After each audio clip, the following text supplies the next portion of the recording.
ગુજરાત ન્યૂઝમાં આપનું સ્વાગત છે। ધારાસભ્ય ચૈતર વસાવાને સજા ફટકારતા વડોદરાની લાલકોટ ખાતે આમ આદમી પાર્ટીનું ઉગ્ર વિરોધ પ્રદર્શન।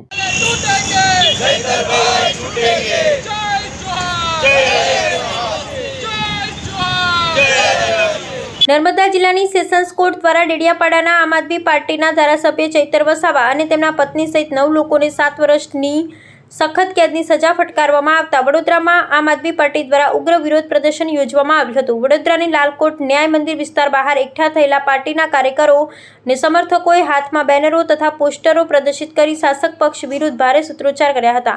આ દેખાવનો મુખ્ય હેતુ લોકપ્રિય આદિવાસી નેતાને કથિત રાજકીય કિન્નાખોરીનો શિકાર બનાવી ખોટી રીતે ફસાવવામાં આવ્યો હોવાનો આક્ષેપ કરી સરકારી નીતિઓનો વિરોધ કરવાનો હતો। આ વિરોધ પ્રદર્શન દરમિયાન વડોદરાની 141 વિધાનસભાના સંગઠન મંત્રી જિગ્નેશ કુમાર ભીખાભાઈ મોચીએ મીડિયાને સંબોધતા ભાજપ સરકાર પર આકરા પ્રહારો કર્યા હતા। તેમણે આક્ષેપ કર્યો હતો કે સત્તાધારી પક્ષ પોતાના રાજકીય સ્વાર્થ માટે ને વિપક્ષના લોકપ્રિય નેતાઓને દબાવી પોતાના પક્ષમાં જોડાવા માટે સત્તાનો ખુલ્લેઆમ દુરુપયોગ કરી રહ્યા છે। તેમણે રોષપૂર્વક જણાવ્યું હતું કે આ કાયદાકીય પ્રક્રિયા દરમિયાન એક 18 દિવસના નવજાત શિશુને પણ માતા સાથે જેલમાં રહેવાની નોબત આવી છે, જે માનવતા અને સ્વસ્થ લોકશાહી માટે અત્યંત શરમજનક બાબત છે।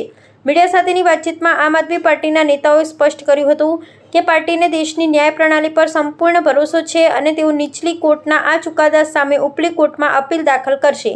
તેમણે ભારપૂર્વક જણાવ્યું કે આદિવાસી સમાજના પ્રબળ અવાજ સમાન ચૈતર વસાવા ને અન્યાય સામેની લડતમાં સમગ્ર ગુજરાત અને દેશભરમાંથી વ્યાપક જન સમર્થન સાંપડી રહ્યું છે। આદિવાસી નેતા વિરુદ્ધ રચાયેલ કથિત ષડયંત્રનો પર્દાફાશ ન થાય ત્યાં સુધી આમ આદમી પાર્ટી જનતાની વચ્ચે રહી પોતાની લડત અવિરતપણે ચાલુ રાખશે તેવો મક્કમ નિર્ધાર વ્યક્ત કરવામાં આવ્યો હતો।